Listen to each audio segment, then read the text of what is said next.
Hello, welcome to Podium in association with Morton, with Rich, Hannah, and very happy to say that Jake Wightman is also back with us. I guess first off, apologies for being a little quieter since the European Championship. It's something we warned might happen because it's been so busy work-wise for myself and Hannah.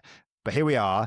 We're going to look back a little bit at Silesia Diamond League, ahead to Zurich, and also there's been a lot of other bits coming up around the World Ultimate Championships, which we'll get into, and of course reflect on Yomif Kejelcha's half marathon world record, sub 57. We think legitimately for the first time, because obviously Jakob Ingebrigtsen's attempt wasn't ratified in the end. So that's coming up. Hannah, you're in the beautiful city of Zurich, and Jake, you're not too far away. Where are you at the moment? So I am in St. Moritz, and then after a 3-hour train ride tomorrow, I'll be joining Hannah down in Zurich. Cool. And how's it all going in Zurich, Hannah? Good, lovely. Yeah, love it here. And quite an indulgent trip for me to go straight from Silesia to Zurich and not go home. I'm getting a good Diamond League 6-day tour. For obviously lots of prep work, but when you look at the on-air time for the amount of time I just get to chill out and enjoy beautiful cities, it's pretty good. But it's quite nice, isn't it? Because you usually fly in and then you've just got straight into press conferences, doing a meet, and then fly home. But because there's no point in going home, I guess you actually get to soak up the city. Very expensive city. There's probably better places to be. Should I have spent more time in Silesia? I think I could have lived it up in Silesia for an extra day instead of Zurich. Yeah, I have spent rather too much. I met up with I don't know if people remember Barbara Parker was steeplechase British record holder a while ago. Lives in the States now. I haven't seen her for about 7 years. We just did way more shopping than was necessary in a city that is way too expensive. But yeah, it was good fun. Surely, did they charter a plane almost from Silesia for that meet to Zurich? Because so many people are doing both, right? Yeah, they did from Lausanne to Silesia. They did. There was a charter flight there. And everyone was it was so cool. They're hardly anyone on it. It was great. And then I think we were all just on, there were 2 domestic flights yesterday that everyone was on. But yeah, I was like, maybe I'll get a charter flight. But alas, but it was jam packed with athletes. Absolutely. Yeah, it was very cool. And how long have you been in St. Moritz, Jake? What's the focus been over the last sort of week or so? So I came up on Thursday. Mine is just regaining kind of probably a little bit of the fitness I lost just before commies. So I had a couple of weeks of not really any running, which just, took the edge off a little bit with the racing. And it's nice knowing that we've got something else at the end of the year. So Ultimates is now a pretty big focus. So I feel like if I stayed at home, the focus and the intensity of the season would just be gone, and the motivation. So I've come up here and I wanted to race an 800 again. So I managed to get in it's a non-diamond race that we have in Zurich. So I'm doing that. And I think it's Wanyonyi's going to try and run pretty quick. So I'll see what I can do there. But I'm hoping that I can just get my legs back a little bit and a bit more confidence going into the end of the season. Yeah, cool. Yeah, because I thought, wow, I mean, it was, I know you'll be disappointed with commies and Europeans. And it was I just love the way the way you attack a race, and the way in that last 200, it was so exciting, especially Birmingham. It was so exciting, you and Jake Hayward, and I was just and then I just really felt for you both. It's such fine margins, isn't it? 1500, if you get it slightly wrong, the last 80 could be so painful, and it's so confusing. I think it's probably the state of, and across the Diamond League as well. It's the state of 1500 meter running now is. There's so many people running so well that if you slip up at any point, then there's so many coming to get you. I think the thing I'm probably proud of both Commonwealths and Europeans is I ran the race how I would have wanted to run it. It's just I didn't have what I needed. Whether it had been a month earlier, maybe I would have. I feel like the problem with this sport is, and I'm sure you found it, Hannah, is when you're at your best and you're running as well as you possibly can, you're the closest to that red line. So then that's where you're most likely to get a problem. And for me, it was just Monaco was way, way more demand on my body than I realised. I sat on the plane for 3 hours and it just messed my back up and a few nerves in my back a little bit, which that's just been the knock-on effect of it. And I was still able to stand on the start line in front of a home crowd at both champs, which is the main thing. But I'd love to have obviously done a little bit better. And you just got to put your head down and crack on with it, don't you? And carry on looking forward to what else there is next. No, how much? Sorry, I was going to say, Jake, how long did it sort of take you to sort of how long did you give yourself really to sort of feel how you did after that race in Birmingham? And then sort of when you said you needed that kind of motivation that helped you in St. Moritz to sort of get you through to the World Ultimates to be in the best shape you can. How much time did you give yourself, and when did you sort of flip that and go, right, I've still got more goals to work on this season? You have to try and do it as soon as possible, I think, because otherwise your head just goes. I think the toughest bit for me was Commonwealths. I expected like it was going to be tough to be running at my best just because I'd got back running like a few days before, done a couple of stuff at race pace, and then just wasn't quite sure. But then Europeans was the one where in my head I was like, right, well, this is going to be fine now. So it's tough when you go into a race expecting so much from it, and in your head the scenario that pans out is so far from what you imagine. So I always watch when there's athletes that don't go through the mix zone and stop. I'm like, I would never be that kind of athlete that doesn't stop and gives my opinion. But I actually was so disappointed by it. I just walked straight through just because I didn't have any words to say about it, just because it was, I don't know, I was just shocked at how it fell apart so quickly. So the next day I was pretty gutted by it, and then you can't really sulk much after that. The thing you realize is the thing I was most disappointed about was how many friends and family I had in the stadium watching, and I was like, it'd be cool to win or to have a special moment for them. And then when you see them afterwards, because I still saw them, I was like, they don't care. Like they were meeting up with each other, having drinks. They wanted to see me do well, but if you don't, it doesn't really matter. So you see that and you realize that there is a lot more to this life than just running well around the track. So although we won it quite a lot, it's like it is sport. We're lucky to be able to do it. We're lucky to be able to go to these champs. Sometimes you have amazing ones, which I've been lucky to have, and then sometimes it just doesn't quite go your way. So you just got to dust yourself off and then hope that the next one is going to be better. So you always think you're the biggest deal until you see your mates just having a good time anyway. Oh, you're nothing. Like, you're I'm not as important as I thought I was. You're an excuse for a drink, I think, aren't you? It's only been, and it's like, I realized that when all my friends after Eugene, when I won, bought tickets to Budapest as soon as they got released because I had a wild card to go. And then they still went, and they had probably a better time because they didn't have to go to the stadium for every session I was doing, so they could enjoy the city. And I was like, yeah, it's a good excuse for that. And yeah, I don't know, it's like at my age now, it's like everything I'm doing is just to try and add a little bit more to my career. So this is a cool one in Budapest. So if I can regain the shape I lost, which I don't think there's much I need to do, hopefully just a few weeks of actually consistent running, I can get to Budapest in hopefully the best shape I have been all season. How did you find the role? How did you find the role, Jake, as team captain? It was cool. It's always like an honor, isn't it? And I was trying to say, Paula Dunn, our performance director or head coach, I don't know what the role title is anymore, but when she announced it, I was like, how many people voted in this? Because I fear it's just like one or two.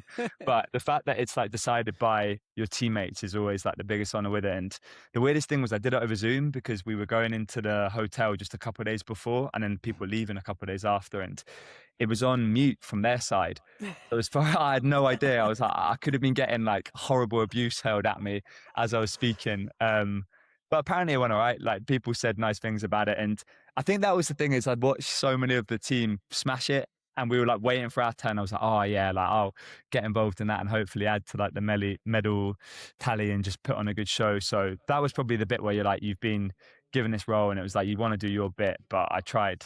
But it's cool. It's a cool thing to be able to do. I don't think we don't get those captain armbands like football. Maybe that would be a thing at one point, but yeah, it was a nice responsibility.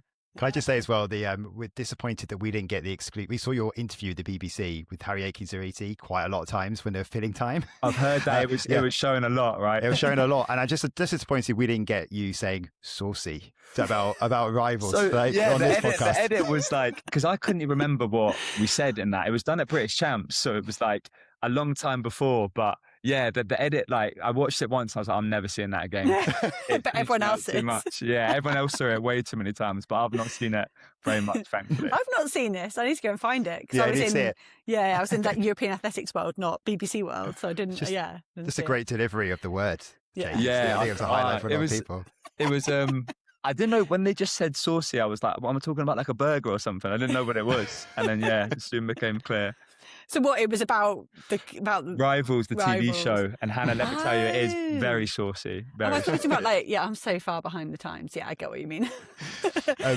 Should we talk a little bit about some of the stuff that happened over the last week then? Well, that's what I was gonna ask. So you've got this men's 1500 in Silesia, and I was almost looking at the way you were talking about sort of having that racing instinct, and then what happens if you're just the wrong side of that red line, a sort of Cole Hocker and Jakob Ingebrigtsen, and then fading ever so slightly.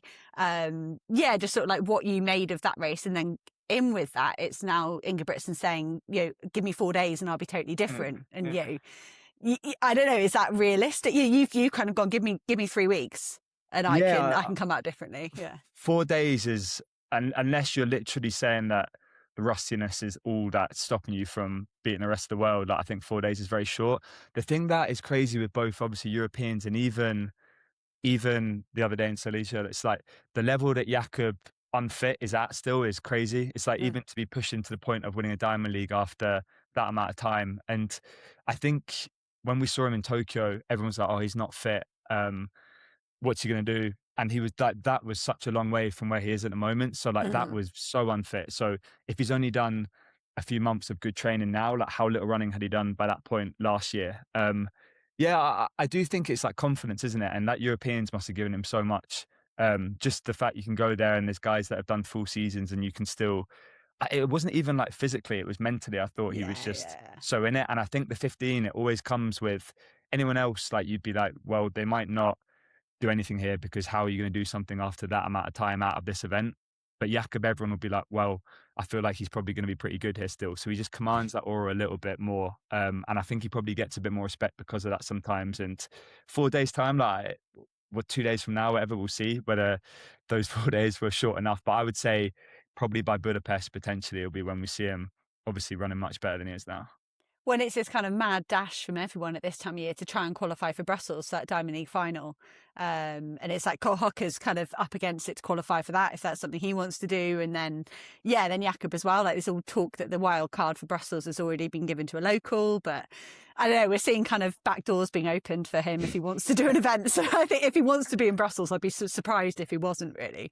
Yeah, I think the funny one with this year is the races that are so condensed now means that if you wanted to do well at a champs, which in theory ultimate is a champs, you got to race Brussels the week before if you want to do Diamond League final 2. And then I would say having lacked racing, it's like, is it going to be a bad thing cramming so many into a short space, or is that going to be a good thing that brings you on? Because there's like a fine balance, isn't there, between kind of not training within those few weeks because you're racing so much compared to actually just like getting your sharpness back by getting through those races. So yeah, it's a funny one because the wild cards, especially for Ultimate, but also for Diamond League, like, I feel like they can just do what they want with it now.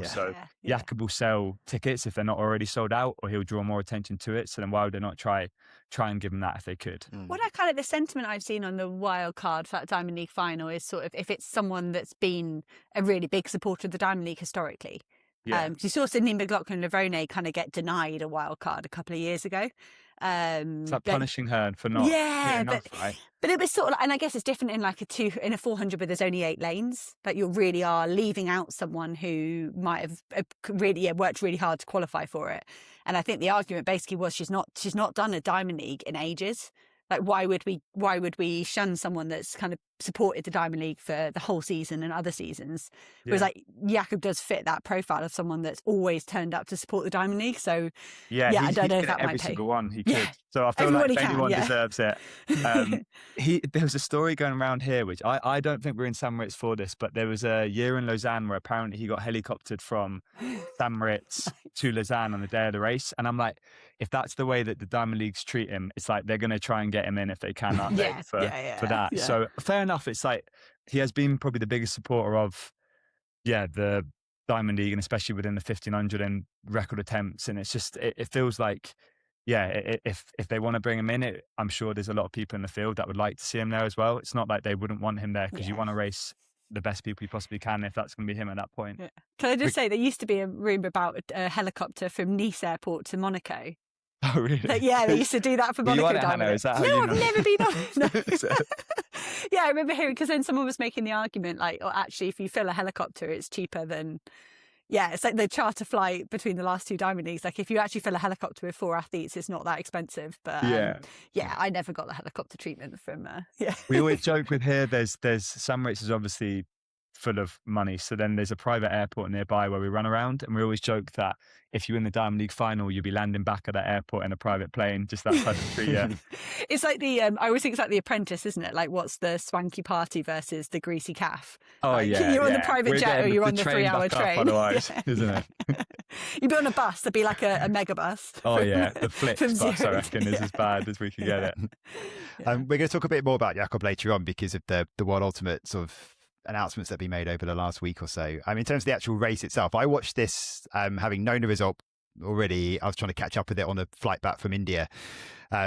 this week, and I could only watch the last 45 minutes of this whole meet because the BBC iPlayer wasn't letting me watch any more than that. But at least I caught this one. And when I saw that Ethan Strand had won it, obviously there's quite a lot of hype around him in the US just generally, but no one would have picked, I guess, the top three of Strand, Kejelcha and Hocker, I guess, if you were going to choose the top three. I mean, anyone that did, then they are fully an expert. I think you were quite caught by surprise, Hannah.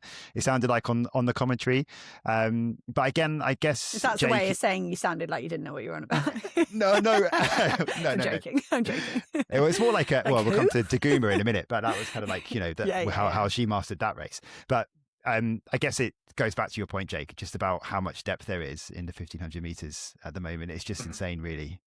Yeah, there's a lot more to it probably where it's just a funny season, isn't it? There's people that have come off the back of one or two champs who, like, you saw Nielsen, European champion, was off the back. It's like his head's probably just not in it at the moment where he's had this amazing result. And then you get Americans who are probably absolutely gagging to get out there and race again and going to be flying by the time it gets to the ultimates. You've got Kejelcha, who hasn't raced pretty much all year and is probably getting back into things. So I think Strand, I saw a funny tweet, I think it was, I don't know where I saw it, but was it Carl Merber said that he's undefeated since he became US champion after, because Jonah Kejelcha obviously got it done. So then I don't think he's raced since.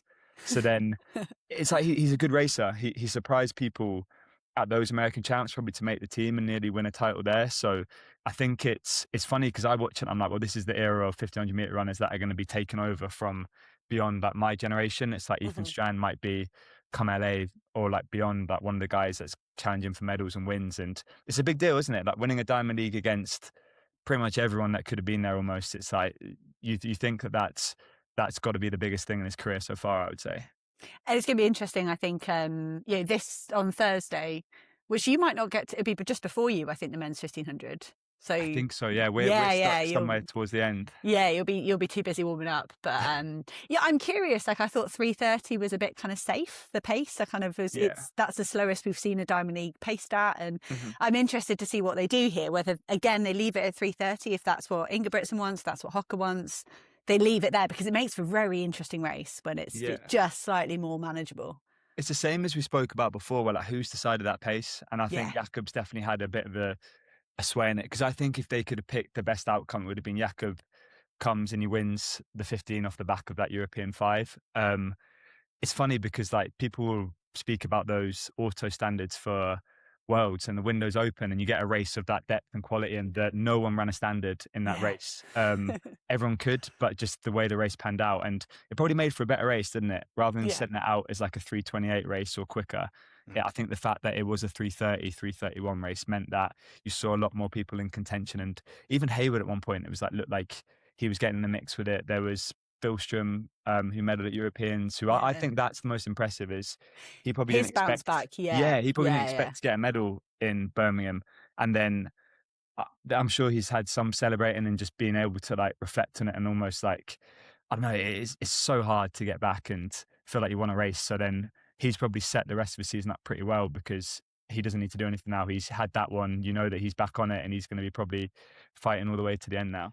I think he's probably like a lot of the European athletes look tired in Lausanne and Silesia.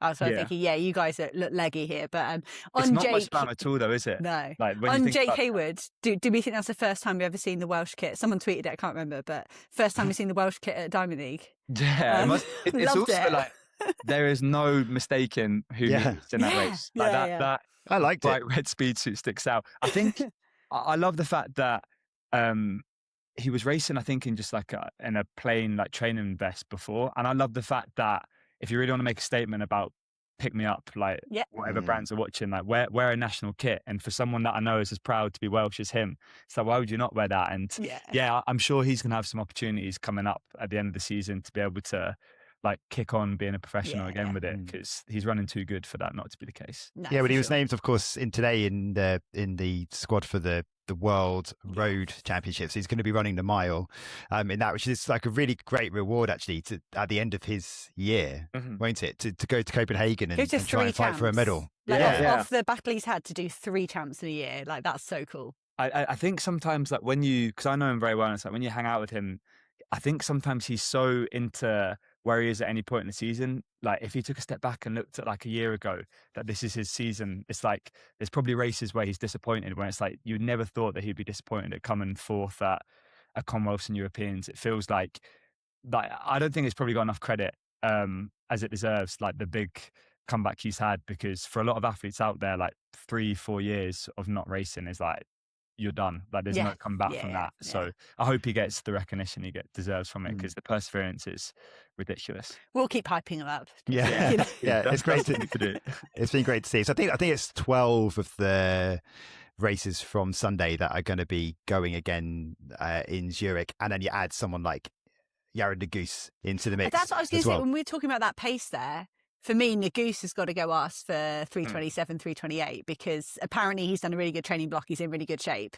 And he's sort of like, because I was getting worried. I was like, where is he? And it was a bit more of like, no, he just wants to train, then do 3 races rather than 4 or whatever. But he's going to the roads as well, isn't he? Yeah, oh, you're right. So it is 4 weeks in a row for him. So why make it 5? Yeah. But yeah, I think if I was him, I'd be asking for it to be faster, just in case that made some of the others vulnerable. Well, the last time we saw him, I don't think he's raced since, was that world record from Josh. And it was like he committed to that. So he was obviously fit. And then maybe the last 200 wasn't a true reflection of how fit he was. So if he's improved from there, you know that, he's going to be dangerous across the rest of the season. Yeah. I wonder what he went through 1500 that day. I bet it was close to or just under 3:30. Yeah, right. Because it would have been on for like a 3:28 if he hadn't had 200 meters left to run, kind of thing.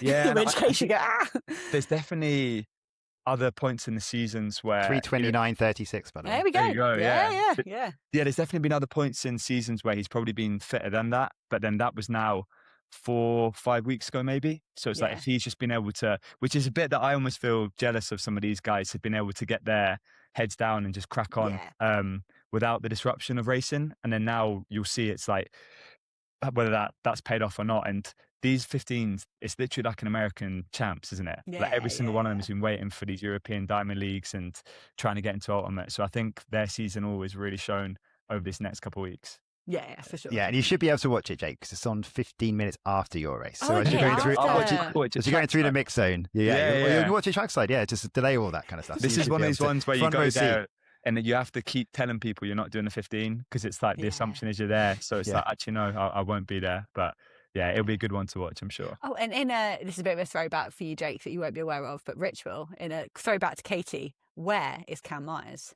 That's the question. We've not seen him since Commonwealth. We've not seen him since Commies. Yeah. Is he just? No, he's in the 3K, isn't he? Oh, is he? Okay, I didn't know easy answer. Hannah. Yeah. Hannah's not started her prep yet. Sorry, I thought that was a little bit that you were doing there. The rumor. No. That's just totally exposed the fact. Well, I just needed a day to clear my head between Silesia and Zurich. Head down is tomorrow. Yeah.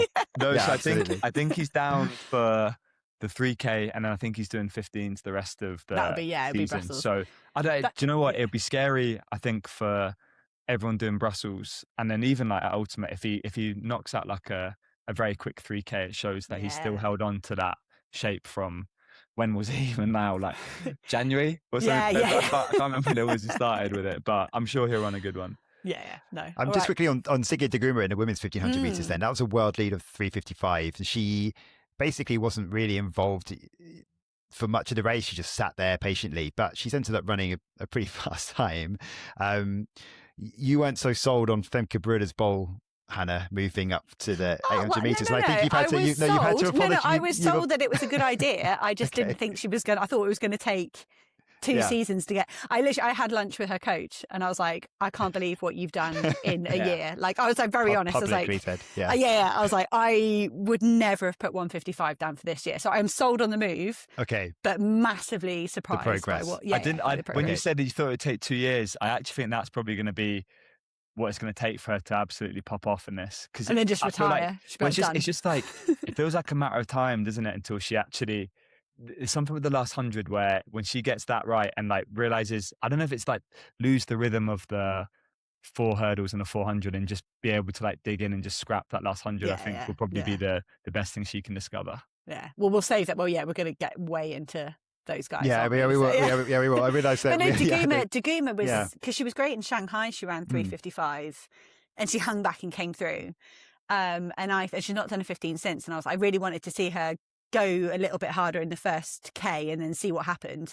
But she almost did. And yeah, we've seen it time and time again. When an 800 meter runner realizes they've got 80 meters to go, like, happy days. they just take the handbrake off and go. And I really felt for Jess Hull, because I think she read the race perfectly from everyone she could see.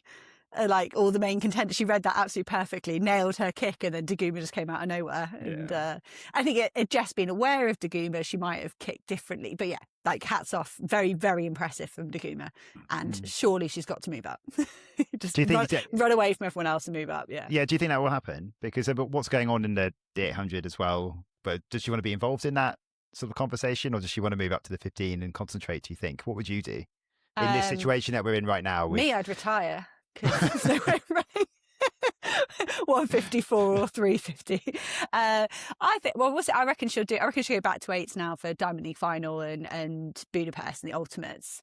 And then maybe, I think she should move up. So I read something like she's now 3 seconds slower than Audrey Werro, and that's a lot. Like that's a lot. So she's got to test. She's got some opportunities in the next 3 weeks to see if she can turn a 356 into a 355 or a 54.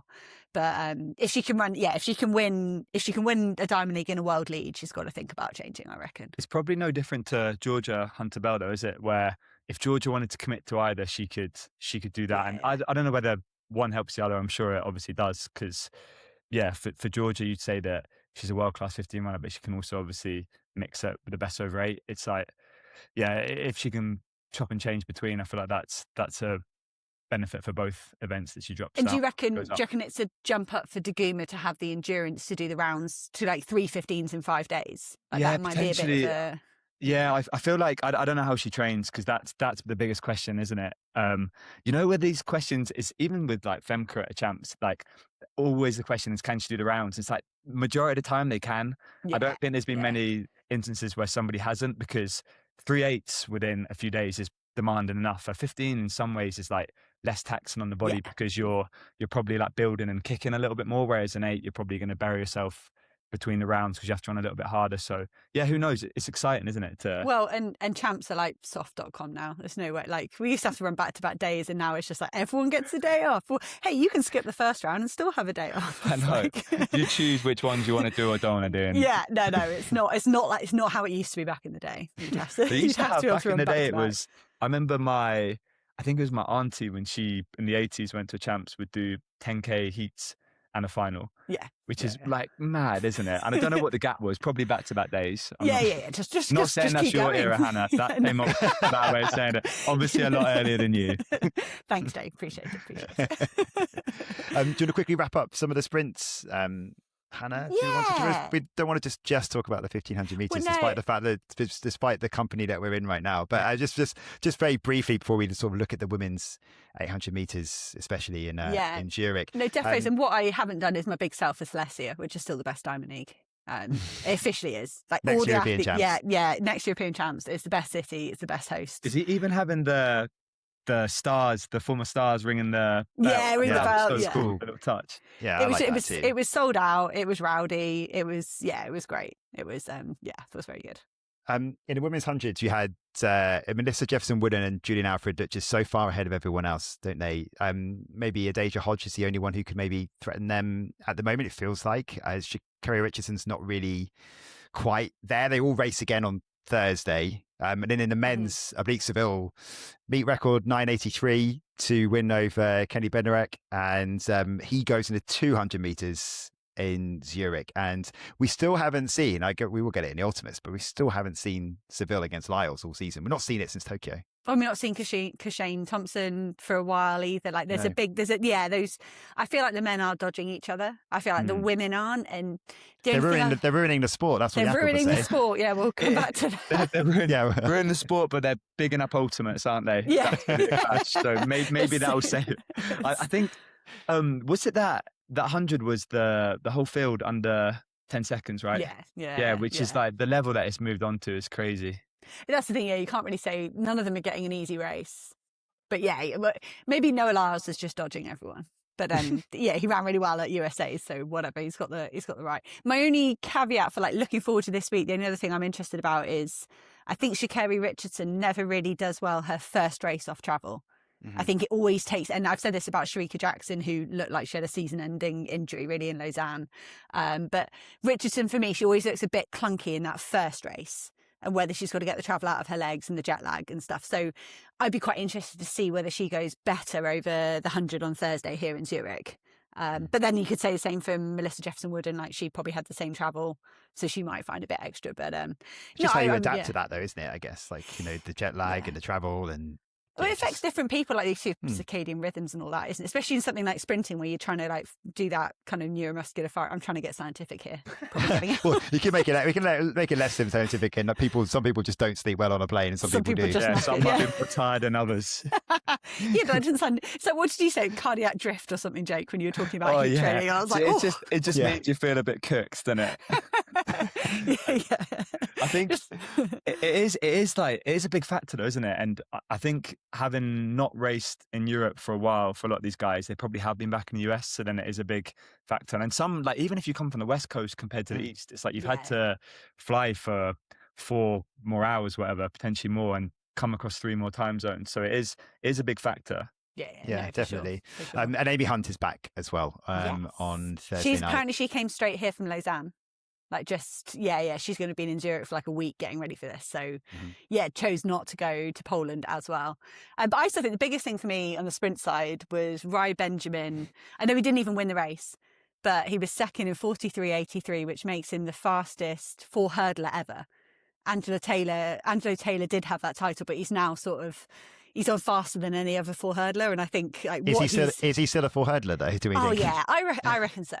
I reckon. Is he doing both ultimate? That's the rumour. That is the heavy rumour that's flying around the he's so waiting rooms at the gates. He's but because he's just been focusing. That's the good thing, isn't it, about this year for the Americans? They can do whatever they like, and so basically, and focusing mostly on the flat 400 meters. But what he said because he raced in Lausanne and went 3rd on the world list, and he was kind of annoyed he was only 3rd. He wanted the world lead, but he almost said he was too fast for the hurdles. That he couldn't like his how you have your eye in on your stride pattern and all that was totally off because he was just getting between the hurdles too fast. So I've had a quick look because I'm a loser at the LA timetable, and I don't think you could double, because I was like, is this a bid to double over the flat and the hurdles in LA, which Sydney McLaughlin-Lavrone's talked about. At the moment, the way the schedule is on the latest version, I don't think you could do both. They totally overlap. So they did change the schedule, didn't they, for Sydney McLaughlin-Lavrone to be able to do it? Isn't that right? Yeah. So if Rai Benjamin just kicks up enough of a fuss, maybe they'll change it again. At the moment, you'd rather almost that was the one to be focusing on, right? Yeah. Well, we said that when all the fuss was kicked up about Sydney McLaughlin-Lavrone. I could have said, like, slightly tongue-in-cheek, like, she never commits to what she's going to do anyway. Like, if it's you can't ask someone to change a whole Olympic schedule when you're the kind of athlete that doesn't commit to the very last minute on what you're doing. Like, it's a nice flex from Rai Benjamin to say I'm too good for I'm too fast right now. Just too fast. Can't handle this speed. In terms of some of the field sort of highlights, it was Diamond League record for Mikola Selekna, 72 meters 58. I make that the 5th best throw ever outside of Ramona. I think he holds like all the best non-Ramona throws, including a world record from Ramona. There are some others. Oh, Christian Che did quite well, didn't he? But yes, that was obviously one of the highlights of in the field events. Mondo's getting close to those world record attempts again. But as you made the point you made in commentary, Hannah, the fact that it's so competitive now in that Karelise and Guttormsen are the likes that those who've got jumped 6 meters, and Curtis Marshall, I guess you can put in there as well. The fact they're all making him jump more, just like a couple of volts more, just means that by the time he gets to those world record attempts, he's way more fatigued than he's ever been previously. Well, and that was it. That's what I read, because he had a few failures as well, Mondo, and then I think his world record he only took 1 attempt, was his 9th jump, and you're like, normally it's only 7 or so, and you're like, that does take a lot of energy, and I think especially off the champs as well, he would have done a lot of jumping in Birmingham, whether it's qualification and then the final, you play it a bit safer as well. You do a few more jumps. And then never mind the fact he jumped really well in Lausanne. I was like, that I don't know. I would have been very surprised if he'd managed the world record on on Sunday. Like, there's no way. The number of jumps he'd done in the last 9 days, I was like, it's not happening for me. But do you like his song? You guys, have you heard his song? Not Gold. as much as Feeling Myself. I like that one more. Is that? Feeling Myself is better, yeah, Yeah. for sure. We got I think it was it Paris Diamond League or somebody they'd made us wear headphones and like react to it blind without hearing it, and I was like, it's a dangerous game to play, that, isn't it? Because you're like, Which one was that? Was it in the Feeling Myself one, or no, it was or gold. gold? It was the one Oh. looking ahead to Ultimate. And it's cool. It's nice that he's doing it, isn't it? It's good. It's not bad. It's It's good. not... No, it's not. I'm not saying it's good. It is very good for someone who's as good at pole vault to be able to have another Yeah. skill they're very, very good at. Is his music. What's your go-to music genre, Jake? If it's not Mondo. I actually quite like house music without lyrics, to be fair. Isn't that a bit like what Cole Hocker does? Doesn't he do a bit of stuff like that? Keeps the algorithm keeps popping up his like DJing, and it's like he just mixes, doesn't he? Which sounds it actually sounds pretty good. Maybe he could be the backing track, and then Mondo could do the vocals. Would be the way. What would you bring? I'll just clap. I'll just clap for it. So, Tambourine. Yeah, that's all. Or, some spoken word I'll do over the top of it, maybe. I'm fairly sure that he has, like, you can listen to his stuff on Spotify. When he talked to us, I think we looked it up. I can't remember what he goes He's got by. a different name, isn't he? Yeah, he's got a sort Yeah. of pseudonym, is that the right word? Yeah, I don't know what it is. And I have a food shop that's just arrived. you go get your food shop. I'll do a food shop. But also, Hannah, I'll let you choose the next subject. Oh, we go. Well, we can't do women's 800 without Rich. That's not fair. Would not be fair. I was going to go Tamberi. Were you still in Birmingham when he was jumping at the Europeans? Were you the night before? Yeah, so we were there Saturday, and then he was the Sunday. Yeah, so I was in the stadium for it. He's such a good ambassador for the sport, isn't he? Like if the average person who hasn't seen athletics watches him jump, it's like such a circus, isn't it? It's a real good. Yeah, a good person to have, like, jumping well again.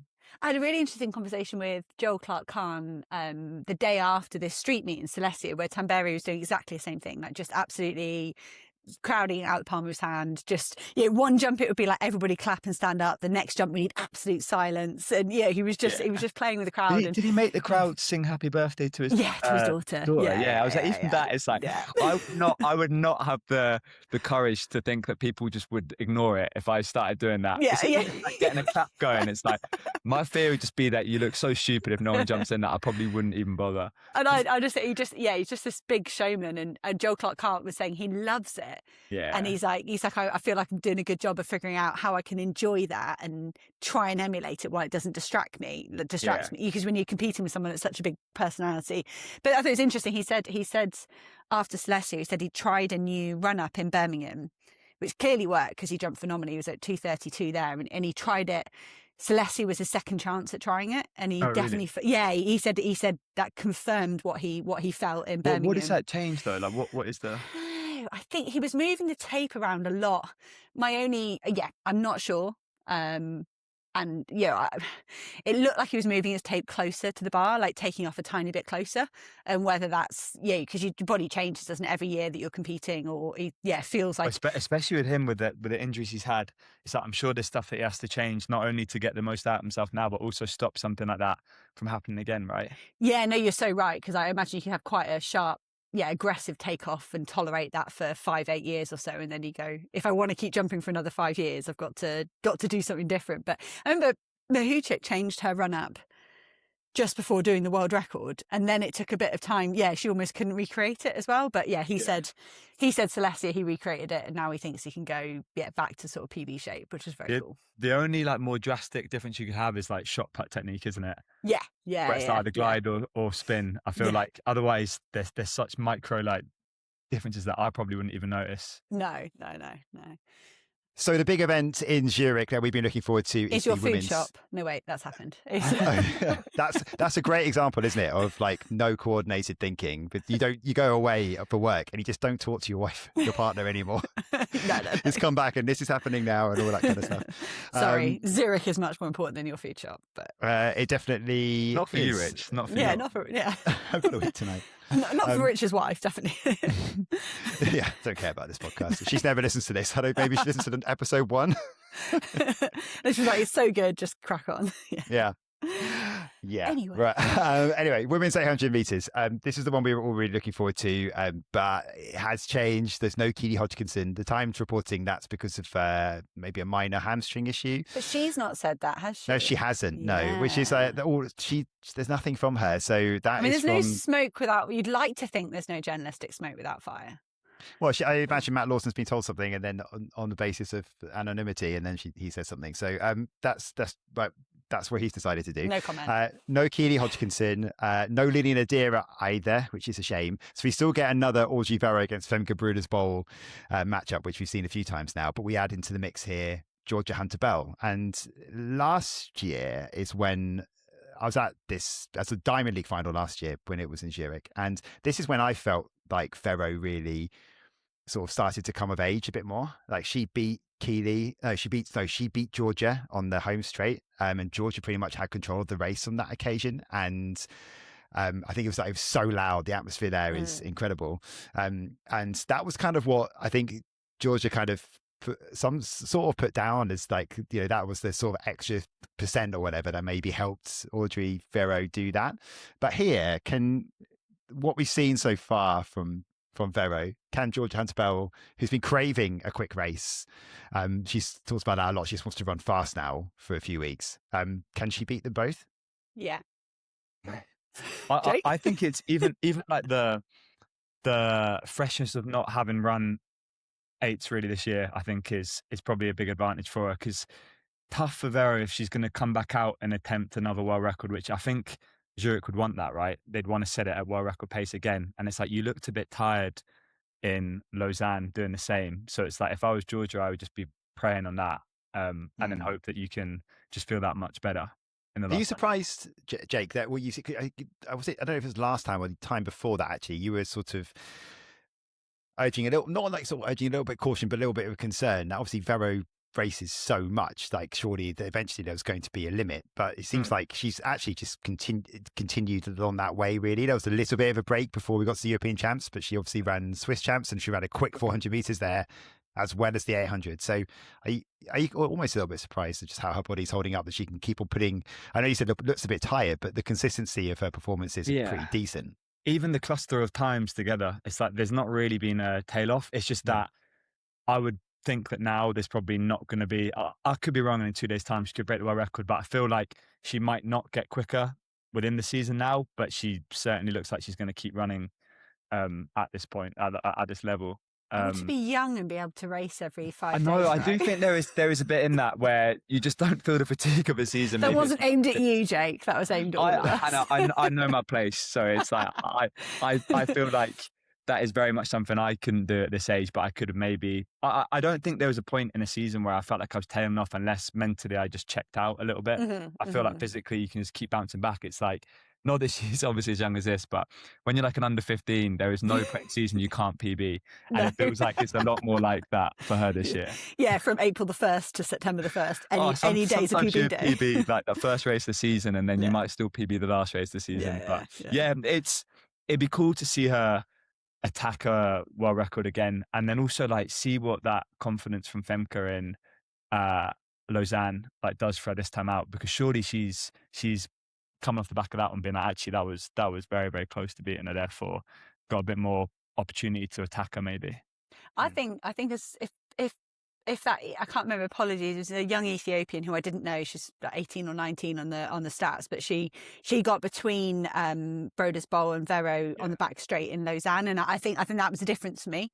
That's how Werro won, because there was a bit of traffic, and that was similar to Paris Diamond League when Anaïs Bourgoin got between the two, all sort of disrupted Broeders-Bol a bit. I think if Broeders-Bol stays closer to Werro, she's going to beat her, but I think with the absence of, I'm gutted that Keely's not in it and Adira, but from like a British perspective, two big names not being there, for me, massively increases the chance of Georgia winning. I'm not saying Keely couldn't have won if she'd been that Brit, but the scenario we've got now, I think is better for Georgia, because she's only got to, in theory, on paper, get past those two. And I've said this a few, like, on that home straight in the last 100, Georgia's phenomenal. But if you've got four bodies in it, like, what can you do? There's only so many people you can get past. I do think with that Lausanne race, if you put Georgia on the shoulder of those guys with 100 to go, she's probably winning that. And then if that happens again in Zurich, like you put money on Georgia. But even if they go through, because if they go through in 54, I don't think Georgia's anywhere near it. She hasn't got the leg speed of those guys. But is that potentially going to be, again, like the same outcome where like if they blow up, then it's her race again, isn't it? Yeah, but then not if she's in like if it goes 55 and Georgia's in front of everybody else, then I think she's fine. But if it goes 54 and she's in 5th or 6th and she's got to move through a lot of traffic. Yeah. But then I don't think Werro or Broeders-Bol will want to go 54 again. I think that was too quick. Yeah, I think that I don't think it's too quick for any circumstances. Yeah. And the pacemaker apparently the pacemaker in Lausanne, it's quite hard to see a screen or a clock. Oh, really? So they were kind of giving and the pacemaker said she saw a shadow, but didn't realise it was her own shadow, just because, where the floodlight. I'm going to say that when you get these pacemakers that are tasked with world record paces, you must be bricking it. There's so much pressure on like making a day go well or not, potentially, and especially when it's like a Swiss meet and a Swiss athlete. So it takes that perfect pacing, isn't it, for these things to happen? So hopefully we can see it better in Zurich. If we've got that robot now that can run 9.3, so we've got wave lights already. But it just randomly will like do a backflip and like, or just like, you see the one that it just exploded, didn't it? Yeah. Not quite there yet. Yeah, it's amazing how it does it as well, because it hits. Is that the one where it hits the board and then it comes back and it sort of looks like it's actually a humanoid, because it's like trying not to fall over and then just hits the ground and explodes. Athletics people were going like this, me like at the end of the season. You mean when I go off in a 54? Yeah, isn't it? Honestly, you may as well have it pacing. Okay, so we're not going to have robot pacemakers anytime soon. Is that what you two are saying? Having more thoroughly watched the robot footage, I just saw one clip and thought, well, hang on a minute, maybe we get a robot to pace. No.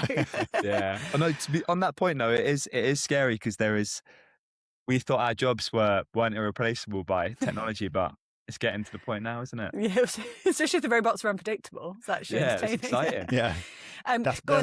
Maybe that's where betting comes in.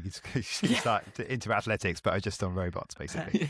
Rich, what's your answer then on can Georgia Hunter-Bell win it all? No one wants my opinion, really, but I do.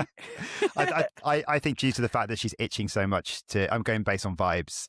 So the fact that she wants to run fast in a race, and she's been talking about it now since I think Glasgow. Even the fact that she had the European Championships to come, she's been talking about how much she's looking forward to running a little bit faster and not in the championship races.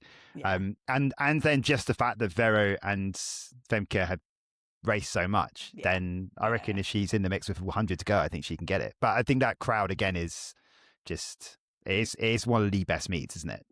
And so when the crowd get up for that, then that could be the difference once again. The weather looks perfect as well. If that, it's not always perfect here. With Georgia not knowing what she can do is pretty exciting, because you've seen her at champs where she's looked so comfortable. So it's nice knowing that we have no idea how quick she could run, which is makes it a bit more of a prospect to watch, doesn't it? Well, that's it. She's made things look so easy recently that for her to she really wants to be, feels like she wants to be pushed. And I don't think it's impossible that Georgia comes through and runs a world record. Oh, that would be tomorrow. Yeah, on Thursday. Do you not think? On Thursday. Yeah. It'd be very, very cool, wouldn't it?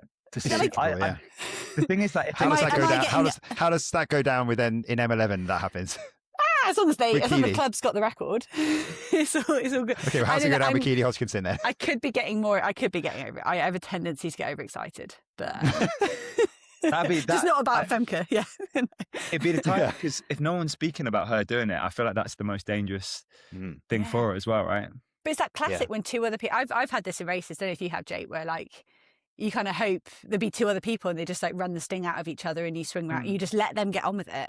Let them disrupt each other, and then just nip round the outside or the inside and have it all your own way. And I don't know, if I was Georgia, I'd be thinking that. Let them just run the legs off each other. She's also she's very, very smart racer, isn't she? So if there's any potential of that happening, she'll be onto it pretty early. Okay, well, you've planted that seed, and I've probably got. Well, and also that could be put in a little on Friday. That could be all over montages, couldn't it? As your clip before, 100%. Well, when it's one in 1:58 because something crazy happens. So it's one of those ones where we clip it up and then we do those things where it just pauses and it goes black and white. Yeah. And then we pop off. That would be. Also, so I'm working with Chris Dennis. And he's much more experienced than me, been doing this for many more years. And bless him, he went, I've got a suite in my hand. Whoever finds the suite gets to commentate on the women's 1500, the women's 800. And I found the suite, so I'm commentating on it on Thursday. And He had a suite in both hands, Hannah. That's hell yeah. Or neither. Yeah, if I'd not found it, I would have been like, show me there's a suite in your other hand. Yeah, he's being nice there. Yeah, no, I'm like, nervous / very chuffed that I can commentate on it. Yeah. So I'll take all of your nuggets and put them out on the commentary. Thank you very much, guys. You can have half a suite each. Oh, thanks very much. Should we quickly talk about the ultimates, because we mentioned earlier on, sort of hinted on it, about the exceptional invitations announced. So we are going to have Jakob Ingebrigtsen and Josh Kerr in there. I think Gianmarco Tamberi was announced as well for the high jump, but it's a new competition, so there's no way you couldn't do it. You just make your own rules up, basically. And Jake, you're like well placed, obviously, to you'll be in there too. Just in terms of we always knew this was going to happen. It was going to play out this way.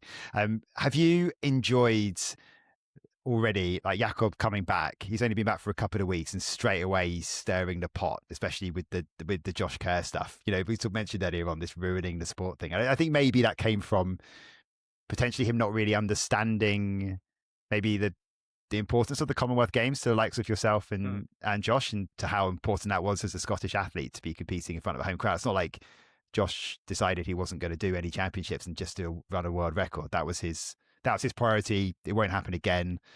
And yeah, that meant a lot to him.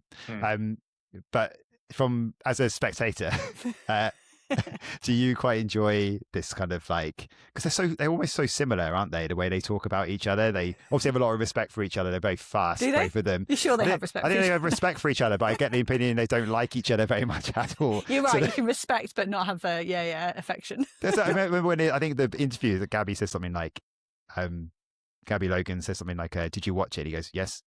And he was like, "It's very good." I think you almost forgot it existed, I thought, because it was like, it'd been a while since anyone heard anything about it. And then it was even like Josh back with saying about the 5K was irrelevant. And I was like, oh man. So yeah, I so back.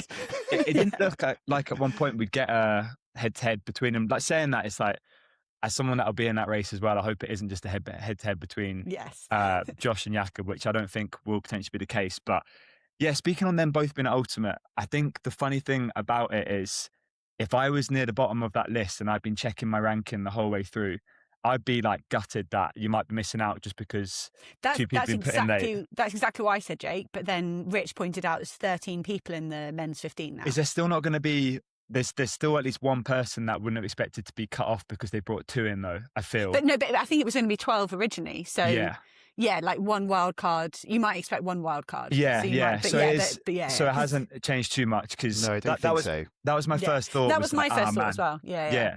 Which I think that's the reality of this being the ultimate world, is that you want it to be the ultimate field, which that's obviously going to be Josh, that's going to be Jakob. So therefore, I don't think when everyone lines up on that start list, anyone will be complaining, or in that stadium on the start line, no one will be saying a word about this isn't fair. I think everyone will be loving the fact it's the best race possible. I think that the point about I guess, like, World Athletics would never do this at champs. It's just that they can do what they want with this because it is a bit of a novelty. And if this is what it needs to be able to keep it going and make it a fixture that's going to stand like the test of time, I feel like it's a good thing that this is the case. But yeah, there's a lot of athletes that have raced a lot to get to ultimates, whether or not that's to the detriment of how they'll arrive on the start line or not. I feel like most people have been able to get there on their own journeys that they planned ahead anyway. But it'll be exciting, right? It's like, I think our event, like, I'm in 6th and I don't think I can pop out unless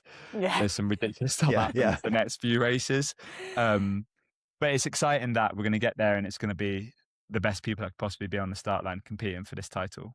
And it's good for you anyway that, if everyone's so focused on those two, then it's great. It's great for like Georgia. It's like Georgia in the 800. Just like exactly. I honestly don't think that's the case, because it's even like, I know you get Cole coming back, who's obviously Olympic champ. You've got Werro, who might be running super well at the moment. You've even got Cam, who's ran well at Diamond Leagues. It's like, as on paper, is like a very, very good race across 13 people. So Well, Cole will get involved in the chat as well. We know that he won't be able to resist getting involved too. We saw that at the World Indoors. So. I'm gonna go to the press conference tomorrow and just give me some like loaded questions for the press conference tomorrow, and I'll just see what else I can stir up. Yeah, it's good for the sport, though, isn't it? Yeah, for sure, 100%. I'm worried about Hocker and Ingebrigtsen running the 5K as well, because Hocker's got a bye for that as world champion.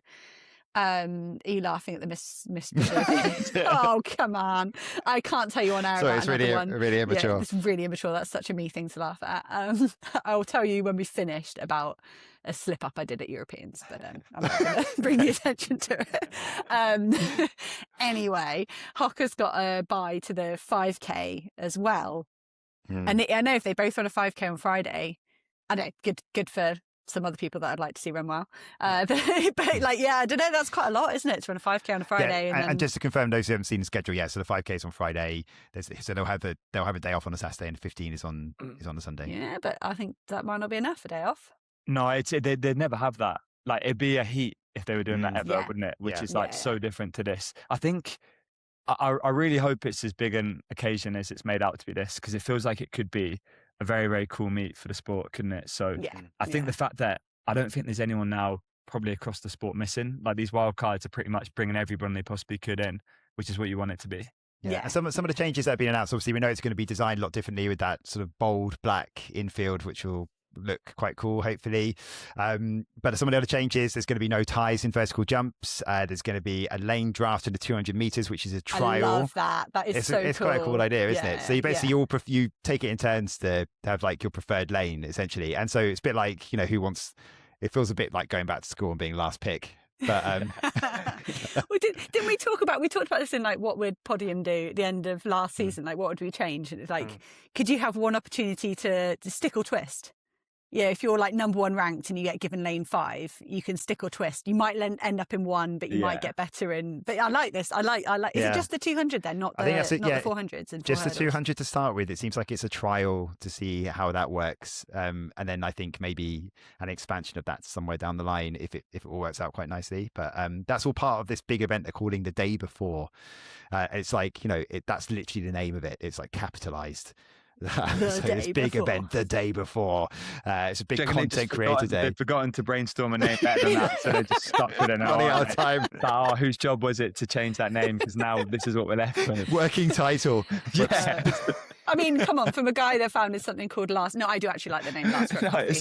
Honestly, we spent a long time with that. I could have helped them a little bit. Yeah. Are you going to be Last Rep copying the day before? Copying? I think we are. I don't. It's actually pretty cool. Like the fact that we're involved in it, and that the coffee was there before I am. Like, I'm still not confirmed, but hopefully I am joining it.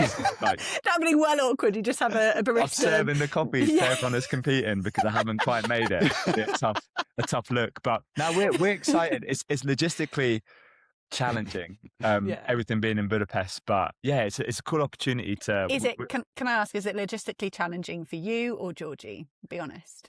Very much so, more for Georgie.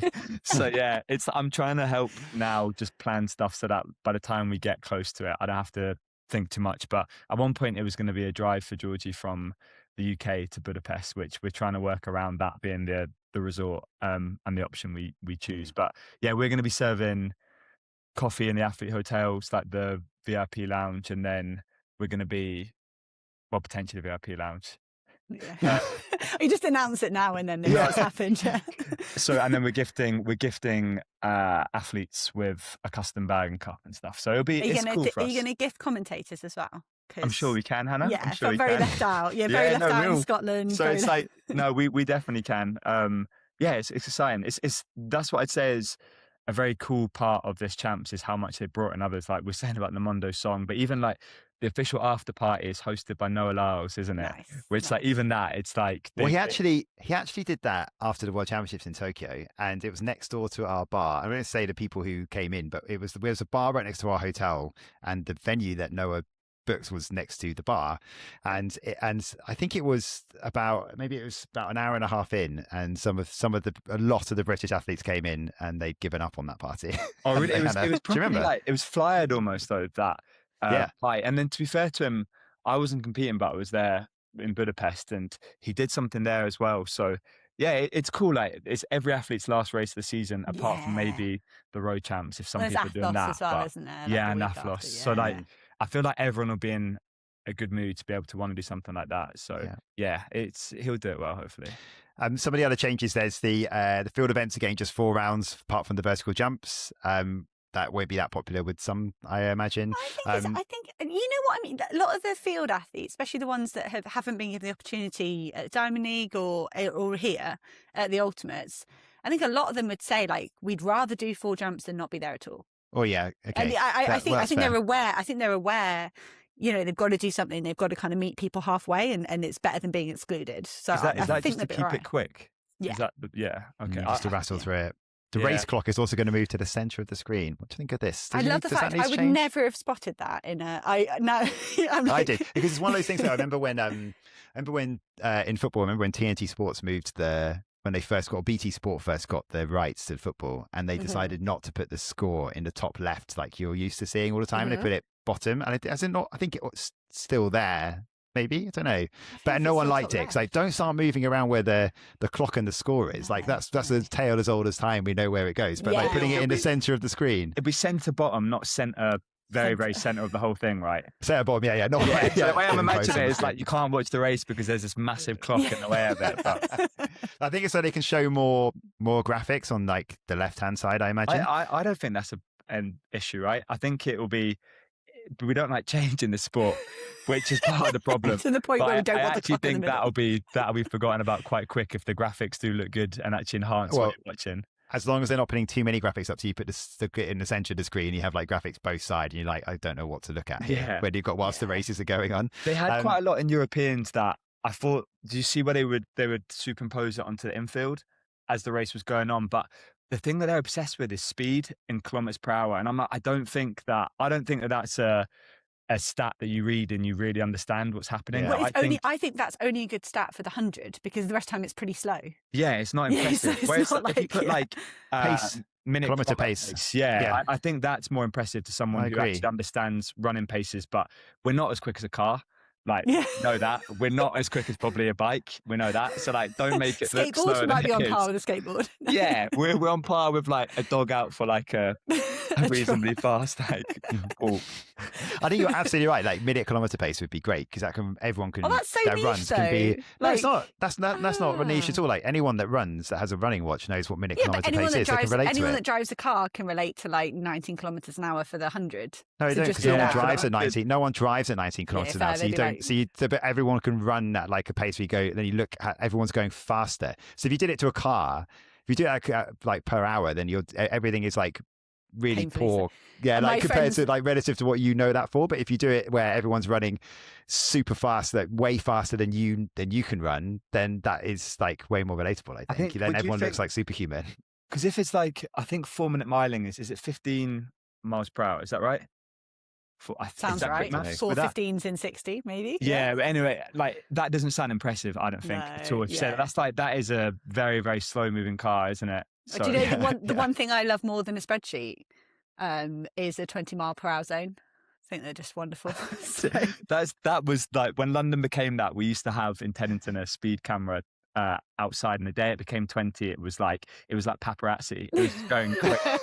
Everyone was shook at the change. I went to Wales the week that they moved all the 30s to 20s, and it was the best holiday I ever had. Just cruising around at 20 miles per hour. So I can relate to 15 miles per hour. That's a nice comparison, isn't it? If you should we just finish with talking about a significant world record on the roads? So Yomif Kejelcha 56:51 in Buenos Aires to take the half marathon world record, and it's been going back and forth between him and Jakob Ingebrigtsen. So as we said at the start of the show, that's the first time. It's actually the second time that anyone's run under 57 seconds. So he's actually, unfortunately for Kejelcha, become the second man to run sub 2 and the second man to run sub 57. But this time this one will actually, we think, will count. Obviously, Kip Lemos didn't count from Barcelona last year because he was too close to the lead car for too much of the race. And I still want to give more of the, we talk about trash talking. I still loved Kejelcha getting asked about that run from Kip Lemo, the 56.42, and saying, well, yeah, put some cars in front of me, I'll break 57 as well. I loved it. It some pretty tall cars, weren't they? Yeah, you're right. Put a double-decker bus in front of me going at 15 miles per hour in central London, and I'll break.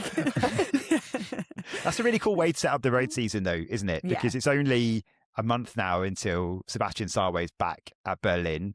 Kejelcha is going to be in Valencia, so they won't be head-to-head, but whatever Sarwe puts down, if he can go even better, then Kejelcha looks well set up to try and do something just as fast as well. I don't know. I think that's just that was quite a fun thing. No, I think it's an event that, because in Argentina means that it sort of wasn't on the radar until he did it, basically. Yeah. Well, I was getting loads of notifications on my phone of people liking clips of our interview with him. Yeah, it's kind of mad, I was like, what? Suddenly, why is Kejelcha? And then I opened Instagram. I was like, oh, because he's just run a world record. So go listen to. We did interview him. When was it? Not that long ago now. So if you're a new Kejelcha fan, you can learn a bit more about him. Yeah, and also in that same race, Fortune Tesfaye, who ran that insane debut in Barcelona, she ran 63.57, and so she's edging closer to the shape that she would need in Valencia as well. It's going to be like someday, potentially in December in Spain, to try and beat that world record from Ruth Ingebrigtsen, and she wasn't like, what was she, like a minute out? Just a minute, yeah. Are you going to go watch, Rich? What's that? Valencia? Are you going to go watch Valencia? I'm commentating on it. Oh yeah, okay, but not in Valencia. Yeah. No, from TNT Sports. But I'm super excited about that. And we've got Sydney Marathon coming back this week as well. And just your thoughts, the two of you, about Andreas Almgren, who produced one of the performances of the European Championships. I think it's fair to say, with that 5,000 meters, 10,000 meters, 10,000 meters, and he's been announced to make his marathon debut in New York. It's quite exciting. I was surprised it was now. I honestly, I don't know why I thought he'd wait until after LA probably. So I think from what everyone's seen from his training and his progression up these distances into 10K now, it's like there's no doubt he's going to be able to have an unbelievable marathon in him. So it's exciting that the fact he's gone up now means that we'll have a lot longer to watch him getting used to that distance and hopefully running very, very well. I wonder if it's like choose something like New York, and that gives you more intel into whether you could do it at LA. Yeah. Like Almgren going to Valencia, I don't know, does that give you enough data points to kind of go, can I do a championship marathon? Yeah. And it's too much pressure on him there as well to do, like, if he went to Valencia. Yeah, so he has to run fast, doesn't he? Whereas New York, he just has to be involved in what is like a championship style race. As if anyone's got like any lingering kind of desire to do that LA marathon, they've got to try. If they're debuting, they've got to debut this autumn, really, haven't they? They can't leave it any later. That's what Grant Fisher was telling us, wasn't it? Yeah, he's got to find these opportunities to try these like soon, because otherwise he's going to run out of time. It's crazy for Almgren that he was still a world junior medalist over 800, and he's about to make a debut over the marathon now. So cool. Are you one of those guys that would just go up and up, Jake, or not? No, me neither. My peak is 1,500 meters, and I've I was proved talking that to on many someone. occasions. I was talking to someone about it last night. I was like, I reckon the extent of my running ability was 2K. So. I think from what he's probably shown because he's so public with his training, isn't he? Like he pushes it a lot as to what he's doing. He has shown the potential that he can go up. Whereas I don't know about you, Hannah, but I have never once in my training showed the potential that I could. Well, I think even anyone could look at my VO2 max test and go, hell no. Yeah. How is she doing this? That's basically what it said. Was like, how is she even doing what she's doing over 50? Yeah. There's nothing else there. This is incredible that you're managing to run as you are. Pretty much. Yeah. Just before we go, we mentioned the British squad for the World Road Running Championships, and Jake Hayward being in there. But I guess one of the final words would probably be, you'd probably like to mention one athlete, I think, Hannah, at least, that's in the squad. I think great to see Sarah Calvert in there, who Luke coaches, who ran the European qualifying time like a week late. No, it's probably 3 weeks late in the end. She ran it just before the start of the Europeans, ran a 4:02. which is chuffed. She was chuffed for the PB, but then kind of sad to know that Europeans could have been a possibility as British champion. But instead, she gets to go do Copenhagen. She's got a very good opportunity. The way it'll be ran is like, and the way she can finish, it's actually a real good opportunity to do well there, isn't it? Yeah, Luke is putting in permission slips to get the time to go to Copenhagen, and they're being reviewed by. not a bad place to be going for a champs, is it? Well, and also I can't really deny him that when I've just swanned off to Europe for 6 days on my Todd. So he might go out and watch. It does look like it's a lovely city, so that'd be cool. Oh, it's amazing city, and we got Brighton Phoenix's Archie Davis in there as well. So I can mention that as well. You're allowed one big up then, Jake. We've had ours. To be fair, I actually think someone like Alex Bale be able to like transition from the track to being able to get a vest on the roads for, I think, is our first one in this new era. I think that's a pretty big deal, isn't it? It is. When you're talking about Almgren going from 800 up to marathon, I think Alex similar. Yeah, going 800 to half is pretty cool. Yeah. Cool. Right, let's leave it there. Good luck to both of you in Zurich. Thank you. Jake can have all the good luck. Hopefully both have a good day. Hannah, would be nice, wouldn't it? Yes, that would be all right.